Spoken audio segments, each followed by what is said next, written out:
Welcome to the AI for Career Success video overview by Curt Robbins. We're experts at AI coaching and helping professionals like you and your employees upscale in AI.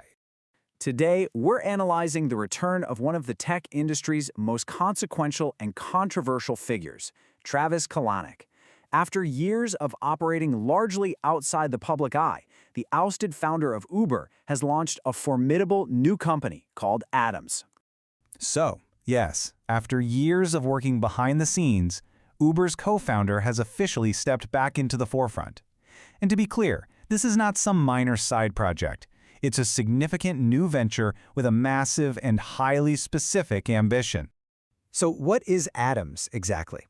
Well, the company is moving beyond the world of pure software to focus on physical automation.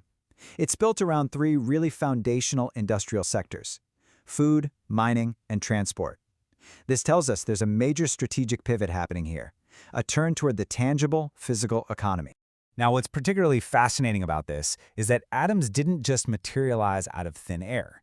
It is, in fact, the evolution of a very successful and much quieter business that Kalanick has been methodically building for years now.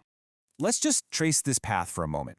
After being forced out as Uber's CEO back in 2017, Kalanick didn't disappear. He quietly built this ghost kitchen empire called cloud kitchens. These are basically industrial kitchen spaces that are rented out for delivery-only restaurants. By 2019, it was big enough to secure a $400 million investment from Saudi Arabia's sovereign wealth fund, which really laid the financial groundwork for the Atoms brand we're seeing today. And the success of this quiet venture was substantial. We're talking about cloud kitchens reaching a staggering $15 billion valuation. It had financial backing not just from sovereign wealth funds, but also from giants like Microsoft. This huge success provided the capital and, really, the infrastructure he needed for his next big play. And that brings us to the present moment. Kalanick has officially retired the Cloud Kitchens brand.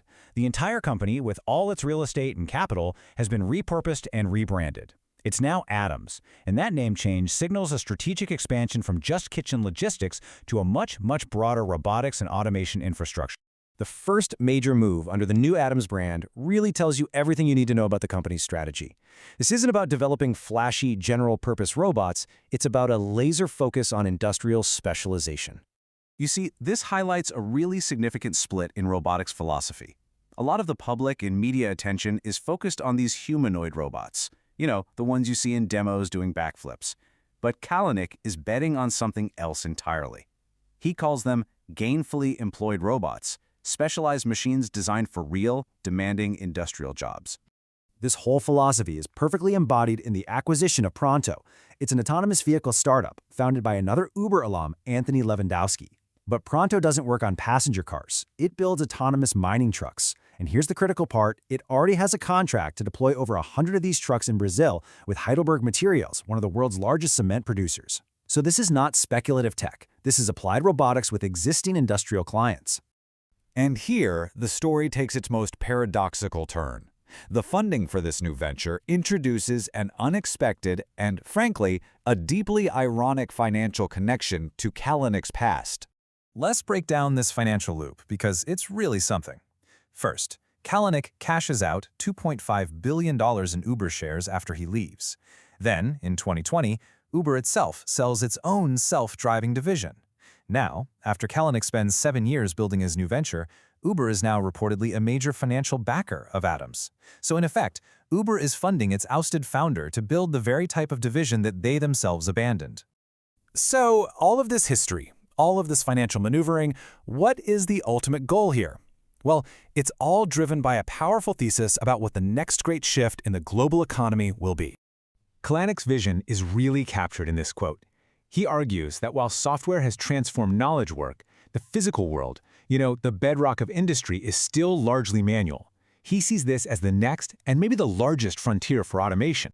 The long-term economic implication of this vision is, well, it's radical. If he's successful, the goal is to automate physical labor so completely that the cost of producing goods collapses to little more than the cost of the raw materials and the energy used. Just think about the impact on everything from building cars to producing food. It would be a fundamental reset of the entire industrial economy. So, to wrap up, what we're witnessing here is a founder who is pushed out of his company, spent years building a new foundation in the background, only to reemerge and tackle the very same industry his former company abandoned, but with a different, much more focused strategy. This leaves us with the critical question. With immense capital, a clear strategic focus on industrial robotics, and a vision to automate the physical world, is Travis Kalanick about to fundamentally change the game all over again? Thank you for watching. This is where we teach you AI and help you get smarter than your competition. If you like these videos, use the QR code at the beginning of this video to buy us a coffee or hire us to coach you or your employees in AI. Please subscribe to the AI for Career Success YouTube channel, like, comment, and share to help us reach a wider audience.